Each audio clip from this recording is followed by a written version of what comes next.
अस्सलाम वालेकुम नाज़रीन, आप देख रहे हैं programme the review Kamran Yusuf और शहबाज राना के साथ। द रिव्यू में हम पाकिस्तान की मईशत, खारजा अमूर और नेशनल सिक्योरिटी से जुड़े मामलात पे बात करते हैं। इन दिनों अक़वाम मुत्तहिदा में जनरल असम्बली का जो सालाना इजलास है वो जारी है और बावजूद इसके कि दुनिया में इस वक्त बहुत से इश्यूज़ हमारे सामने हैं, यूक्रेन वॉर है, इंटरनेशनल इकनॉमिक रिसेशन है, उसके बावजूद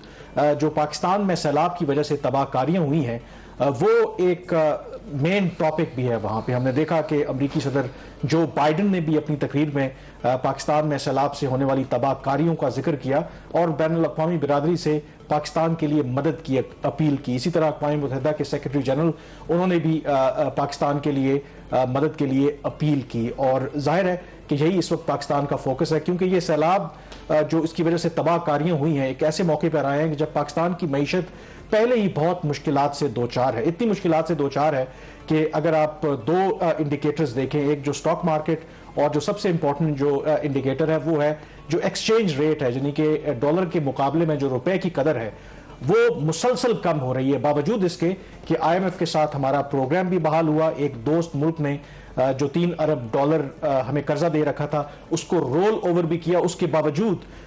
जो रुपए की कदर है वो कम होती जा रही है। तो इस तनाजुर में पिछले ही हफ्ते आपने ही तस्करा किया था कि शायद अब हुकूमत ने फैसला किया है, PMLN ने फैसला किया है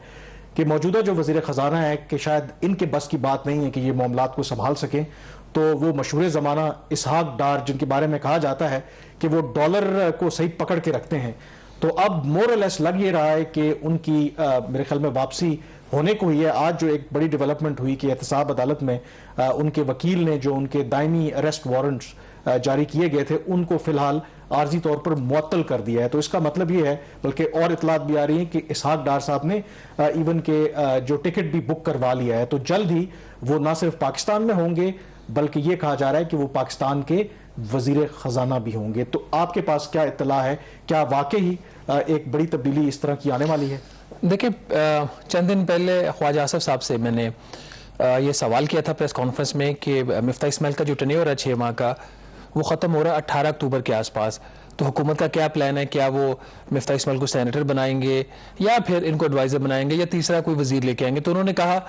कि जी नहीं, वज़ीर आज़म और मीडिया दोनों ही मिफ्ता इस्माइल साहब की कारकर्दगी से बहुत खुश हैं, तो इसलिए हमने इनको कंटिन्यू करवाने का फैसला किया। अच्छा, अब ख्वाजा आसिफ पार्टी के सीनियर लीडर भी हैं PMLN के, उनकी स्टेटमेंट का कोई मतलब भी डेफिनेटली था। अगर आप ओवरऑल भी देख रहे हैं तो मिफ्ता इस्माइल की कारकर्दगी बाय एंड लार्ज ठीक रही है, ख़राब नहीं रही। जिन हालात में वो वज़ीर ख़जाना बने थे, आपको पता है कि पाकिस्तान लिटरली दिवालियापन के बहुत करीब था, IMF का प्रोग्राम मुअत्तल था, सब्सिडीज़ चल रही थी फ्यूल के ऊपर भी, इलेक्ट्रिसिटी के ऊपर भी, तो बड़े मुश्किल फ़ैसले थे और इन मुश्किल फ़ैसलों की वजह से शहबाज शरीफ साहब की पॉपुलैरिटी कम हुई, मिफ्ता इस्माइल की अपनी पॉपुलैरिटी कम हुई, बल्कि एक मजाक बन गया था कि अगर रात 11 बजे मिफ्ता इस्माइल TV पे आएंगे तो इसका सिर्फ एक ही मतलब है कि जी कोई तेल की कीमतें वो बढ़ाने आ रहे हैं। बट उनका जो सबसे बड़ा उनका फेलियर अभी तक रहा है वो उन्होंने रुपए की कदर को वो नहीं काबू कर सके, ये सबसे बड़ा उनके और ये वो फेलियर है कि जिसकी वजह से इसहाक डार साहब का तो एक बड़ा कंसिडर्ड व्यू है कि अगर आप रुपए की कदर को कम करेंगे तो उसके जो नुकसानात हैं पाकिस्तान की मईशत पर वो आप बर्दाश्त नहीं कर सकते। जाहिर है कि सबसे बड़ी वजह यह है कि इंटरनेशनल मार्केट में लेट्स से कि ऑयल की प्राइसेस कम होने के बावजूद आप पास ऑन नहीं कर सकते, उसका जो फायदा और भी तफसीलात आम लोगों के वो तफसीलात में उसी तरफ वही आने लगा था कि बावजूद इसके कि जो उन्होंने चले मुश्किल फैसले, आप कह लें कि ऑयल पे फ्यूल पे सब्सिडी विड्रॉ की, पर्पस ये था कि IMF का प्रोग्राम बहाल हो जाए और हमें यही बताया गया कि IMF का प्रोग्राम जब बहाल हो जाएगा तो कम से कम जो एक्सचेंज रेट के अंदर एक एलिमेंट ऑफ प्रेडिक्टेबिलिटी आ जाएगा, इतनी फ्लक्चुएशन नहीं होगी। IMF का प्रोग्राम भी बहाल हो गया, सऊदी अरब ने 3 अरब डॉलर जो हैं वो रोल ओवर भी कर दिए, उसके बावजूद डॉलर की जो कदर है उसमें मजीद इजाफा हो रहा है। तो इसका मतलब है कहीं ना कहीं नाकामी तो है, नाकामी भी और मार्केट पॉजिटिव एलिजिडली कुछ कनाइवेंस भी कहीं किसी न किसी जगह पे है। یہ میں اس پہ 2-3 ہفتوں سے کام کر رہا ہوں, بلکہ میرے کچھ جگہوں پہ ڈسکشنز بھی ہوئی ہیں. یہ ایک سیریس ایشو ہے کہ آخر کار ایسی کیا بات ہے کہ بینکس جو ہیں وہ قابو میں کیوں نہیں آ رہا, ایسی کیا بات ہے کہ ڈالر کی جو ویلیو مسلسل بڑھتی جا رہی ہے, روپے گرتے جا رہے ہیں. لیکن اس سے پہلے ہم آگے بڑھے ناظرین, پچھلے ہفتے جب ہم نے ڈار صاحب کی واپسی کا ذکر کیا تو ذرا سنیے گا کیا بات ہوئی تھی. چونکہ اکنامک مینجمنٹ کی بات ہو رہی ہے, سنا یہ ہے کہ ڈار صاحب کی واپسی کی باتیں پھر شروع ہو گئی ہیں. اچھا. اور یہ بھی سنا کہ شاید جو کچھ لوگ پہلے اپوز کر رہے تھے وہ سوچ رہے ہیں کہ اس کی اپوزیشن کو تھوڑا سا کم کیا. حالانکہ پہلے جولائی میں ایون انہوں نے ڈیٹ تک دے دی تھی کہ جولائی کے تیسرے ہفتے میں, آخری ہفتے میں وہ آئیں گے. اس وقت کچھ اداروں کی طرف سے, سوری ادارے میں نے کہہ دیا, کچھ جگہوں سے اجازت نہیں ان کو ملی تھی, اور اب لگتا ہے کہ شاید پھر ایک دفعہ بات شروع ہو چکی ہے. چلیں لیٹس سی, اور دیکھتے ہیں کہ اسحاق ڈار صاحب اگر آپ آئیں گے, کیونکہ پی ایم ایل این کے اندر اور بہت سے ان کے جو سپورٹرز ہیں ان کا خیال ہے کہ اگر اسحاق ڈار صاحب وزیر خزانہ ہوتے تو شاید وہ معیشت کو بہتر طریقے سے سنبھال سکتے. لیکن یہ بات ہمیں نہیں بھولنی چاہیے کہ جس معاشی بحران سے اب پاکستان گزر رہا ہے وہ شاید کوئی بھی وزیر خزانہ ہو اس کے لیے کوئی اتنا آسان نہیں ہوگا. تو لیٹس سی کہ کیا اسحاق ڈار صاحب واقعی واپس آتے ہیں اور واقعی کوئی بڑی ذمہ داری وہ لیں گے. جی, پچھلے ہفتے ذکر کیا تھا کہ اسحاق ڈار صاحب کی واپسی کا امکان ہے, تو مورل صاحب یہ جو خبریں آ رہی ہیں ایون نون لیگ کے کیمپ سے کہ لگ یہی رہا ہے کہ اسحاق ڈار صاحب واپس آ جائیں گے. اب دیکھنا یہ ہے کہ اسحاق ڈار صاحب جب واپس آتے ہیں تو کیا وہ واقعی ڈالر کو قابو کر پائیں گے, کیونکہ کچھ لوگوں کا یہ بھی خیال ہے کہ جب اس سے پہلے 2013 سے لے کے غالباً 2017 تک وزیر خزانہ تھے, اس وقت حالات بڑے مختلف تھے. دو کے چیلنجز تھے, لیکن انٹرنیشنل جو کموڈٹی پرائسز تھیں, کووڈ نہیں تھا, اسی طرح سے آپ کو پتا ہے کہ یوکرین وار نہیں تھی, تو بہت سے ان کو ایڈوانٹیجز بھی تھے. تو کیا اب جو سچویشن ہے کیا وہ ایسا کر پائیں گے, یہ تو آنے والا وقت بتائے گا. لیکن دو سب سے بڑے ایڈوانٹیجز جو ڈار صاحب کے ہیں اور جو مفتاح کے ڈس ایڈوانٹیجز ہیں,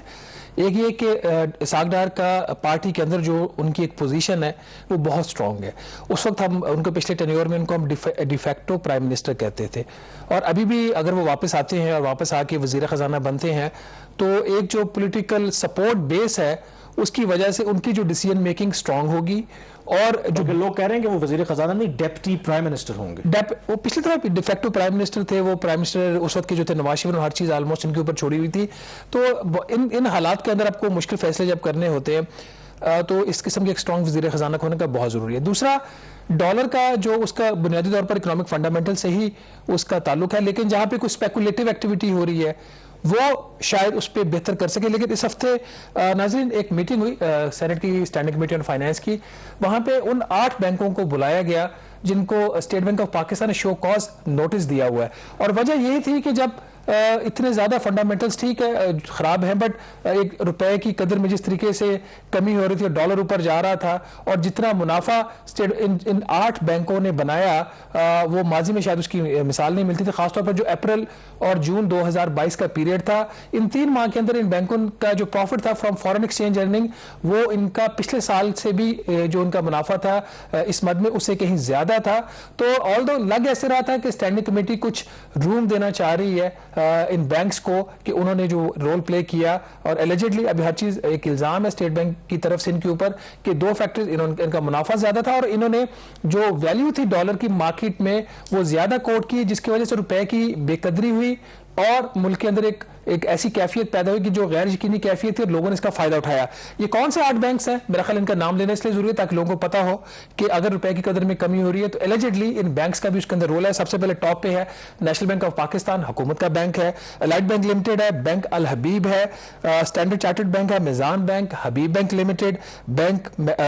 حبیب میٹرو بینک اور یونائٹڈ بینک لمیٹڈ. اور اگر صرف ان کے کام ان کے منافع کے اوپر نظر ڈالیں, یہ ان کی جو پبلشڈ ان کی جو بیلنس ان کی شیٹس ہوتی ہیں اس سے یہ نمبرز دیے گئے. حبیب بینک کا جو 3 ماہ کا منافع تھا فارن ایکسچینج ارننگ جو تھی اس کی وہ 4.3 ارب 95% اضافہ تھا. الائٹ بینک کا کوئی 3.5 ارب 180% اضافہ. بینک الفلاح کا کوئی 3.4 ارب, بینک الفلاح کو نوٹس نہیں ہوا ابھی تک. یو بی ایل کا کوئی 3.3 ارب تھا. ایم سی بی کا 2.9 ارب, ایم سی بی کو بھی کوئی نوٹس نہیں ہوا. بینک الحبیب جو ہے وہ 2.5 ارب ہے. میزان بینک 2.3 بلین, نیشنل بینک کا کوئی 2.2 بلین, عسکری بینک کا 1.6 ارب 51% اس میں اضافہ تھا. اور حبیب میٹرو جو پولیٹن ہے اس کا جو 1.5 ارب روپے کا منافع 41% اس میں اضافہ تھا. تو یہ کامران وہ, اور انہوں نے میرے خیال میں جو فگر میرے لیے اسٹانشنگ ہے کہ اپریل جون یعنی کہ 3 ماہ کے پیریڈ میں ان بینکس نے صرف زر مبادلہ کی مد میں کوئی 28 ارب روپے खासतन मुनाफा कमाया है। हाँ। अनबिलीवेबल, मतलब ये 10 बैंक थे, 10 बैंक मिलके 28 अरब डॉलर ये मुनाफा है, रुपए, उन्होंने मुनाफा 28 अरब रुपए, 28 अरब रुपए उन्होंने मुनाफा कमाया है। इन्होंने मुनाफा कमाया, ये गैर मामूली है। ये गैर मामूली है। इसी वजह से जो डिप्टी गवर्नर स्टेट बैंक के हैं डॉक्टर अनायत हुसैन, जो डायरेक्टली इस इशू को देख रहे हैं, उन्होंने कहा जी इसी वजह से हमने इनको नोटिस दिए हैं, अभी इन्वेस्टिगेशन जारी है। बट उन्होंने ये कहा कि जो इन बैंकों का जो रोल था उसकी वजह से मार्केट के अंदर रुपए की जो कदर थी उसमें कमी हुई, क्योंकि एक गैर यकीनी कैफियत पैदा हो गई थी। बट बैंक्स के रिप्रेजेंटेटिव्स भी वहां पे मौजूद थे, उनका उसमें जो खासतौर पर जो यूबीएल के प्रेसिडेंट थे वो खुद वहां पे मौजूद थे, शहजाद दादा साहब, तो उन्होंने तो एक जनरल बात ये की कि जी बैंक्स को एक वो पंचिंग बैग बना लिया गया है, हमारा कसूर नहीं है, करंट अकाउंट खसारा पाकिस्तान कितना ज्यादा है और हमें पता नहीं कि आगे ये ज्यादा होगा कम होगा, हमें मार्केट से डॉलर्स नहीं मिल रहे, तो इस वजह से जो है वो हमें ज्यादा बिड्स कोट करनी पड़ी। एक जो बात तमाम बैंकों के ऑलमोस्ट जो वहां पे रिप्रेजेंटेटिव्स मौजूद थे, उन्होंने कहा जी हमने अपने आप को स्क्वेयर अप किया है, मतलब अगर हमें नुकसान हुआ है तो उसकी वजह से उसको कवर करने के लिए फिर हमने जो नेक्स्ट ट्रेडिंग सेशन था या नेक्स्ट किसी दिन जो उन्होंने कुछ ट्रेडिंग की तो ज्यादा प्राइस कोट की कि जो पिछला नुकसान हो गया था उसको कवर कर, लेकिन उन्होंने ये नहीं बताया ये जो 28 अरब रुपए का मुनाफा ये उधर से शायद स्क्वेयर कर लेते। जनरली जो प्रॉब्लम आ रहा है कि जो governor deputy governor state bank उन्होंने कहा कि बैंकों ने जो डॉलर सेल आगे किए हुए हैं ज्यादा किए हुए हैं, क्योंकि आपकी जो इंपोर्ट्स की रिक्वायरमेंट्स उनको एलसीज को सेटल करना पड़ता है, लेटर ऑफ क्रेडिट को, और इनके पास जो सप्लाई है वो कम है। और इसमें जो 2-3 बाकी जो बैंक्स थे उनके रिप्रेजेंटेटिव ने ये बात मानी कि जी बिल्कुल हमने जो है एक ओवर चार्जिंग की है, बट एक बैंक का मौकिफ ये था कि जो ओवर चार्जिंग हुई है वो सिस्टेमिक नहीं है, किसी प्लान के तहत नहीं हुई, एरर ऑफ जजमेंट थी। तो लेट्स सी इसके ऊपर व्यूज क्या लेते हैं। जजमेंट काश हम भी करें जिससे उस एरर ऑफ जजमेंट से नुकसान होने के बजाय अरबों रुपए का मुनाफा हो, तो ये बड़ा, लेकिन इसके अंदर खूबसूरत एरर ऑफ जजमेंट। इसमें अभी जो इंपॉर्टेंट बात है, ब्रेक से जाने से पहले नाज़रीन, जो डिप्टी गवर्नर थे उन्होंने ये वाज़ेह तौर पर कहा है कि अभी पाकिस्तान की जो सूरत हाल है एक्सचेंज मार्केट की वो काफ़ी मुश्किल है, अभी भी मार्केट के अंदर जो डॉलर की सप्लाई है वो कम है, और जब तक डॉलर की सप्लाई बेहतर नहीं होगी तब तक जो है स्टेट बैंक ऑफ पाकिस्तान ने कुछ रिस्ट्रिक्शंस लगाई हुई है इंपोर्ट्स के ऊपर, वो रिस्ट्रिक्शन जो है वो नहीं हटाई जा सकती। तो सूरत हाल मुश्किल है, इसके ऊपर मजीद भी डिस्कस करेंगे, लेकिन एक ब्रेक के बाद स्टे विद अस।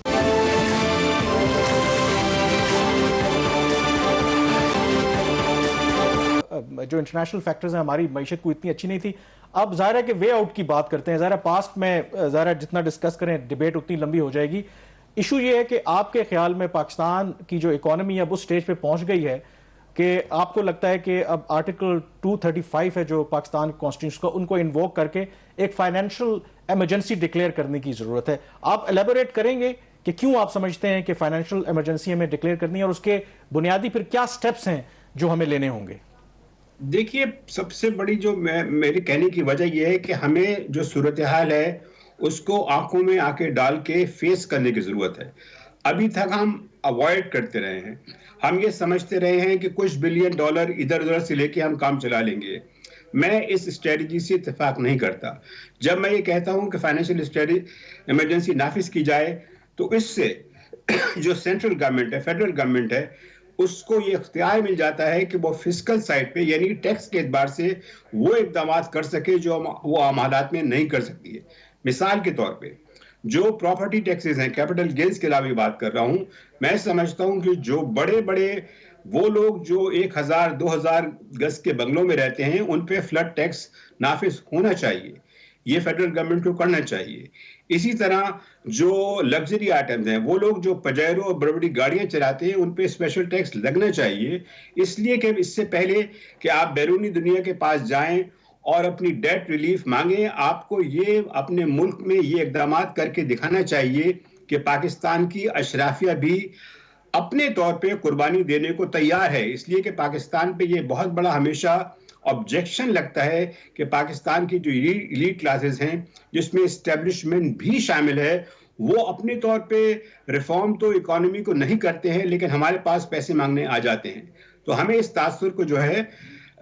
दूर करने की जरूरत है, और इसी वजह से अगर हम ये फिस्कल जो है इमरजेंसी लगाएंगे, इसका ये मतलब नहीं है कि आप बॉन्ड्स पे पेमेंट्स को सस्पेंड कर दें یا جو فورن کرنسی اکاؤنٹس ہیں اس پہ کوئی اقدامات کریں. میرا جو صرف انٹینشن یہ ہے کہ ہمیں جو فسکل میجرز جو اس وقت فیڈرل گورنمنٹ نہیں لے پائی ہے بیکاز کہا جاتا ہے کہ اتنا کوئی لکونہ ہے لاز میں, تو اس کو اگر ایمرجنسی لیں گے تو وہ پروونسز کی حد پہ بھی خاص طور پہ ریئل اسٹیٹ کے حوالے سے مزید ٹیکسز کلیکٹ کر سکتے ہیں, اس لیے کہ ریئل اسٹیٹ میں جو فیملیز کی ہماری ویلتھ ہے اس کا 80% جو ریئل اسٹیٹ میں ہے, تو اس کو ہمیں اٹیک کرنے کی ضرورت ہے اس پرابلم کو, اور اس سے جو ہمارا فسکل ڈیفیسٹ ہے وہ اس کو کم کرنے میں مدد ملے گی. یہ تو نہیں کہ وہ مکمل طور پہ ختم ہو سکتا ہے, لیکن بہرحال اس کو ہم پرو ایکٹیولی مینج کر سکتے ہیں. بہت شکریہ یوسف نظر صاحب. بالکل پاکستان کے جو معاشی حالات ہیں اس میں یقینی طور پر ہمیں آؤٹ آف باکس سولوشن کی ضرورت ہے, اور کیا اسحاق ڈار صاحب اگر واپس آتے ہیں تو ان کے پاس کوئی ایسی جادو کی چھڑی ہوگی کہ پاکستان کے معاشی مسائل حل ہو جائیں گے؟ لیٹس سی, آنے والا وقت ہی بتائے گا. پروگرام دا ریویو سے اتنا ہی. مجھے کامران یوسف اور شہباز رانا کو اجازت دیجیے. اللہ حافظ.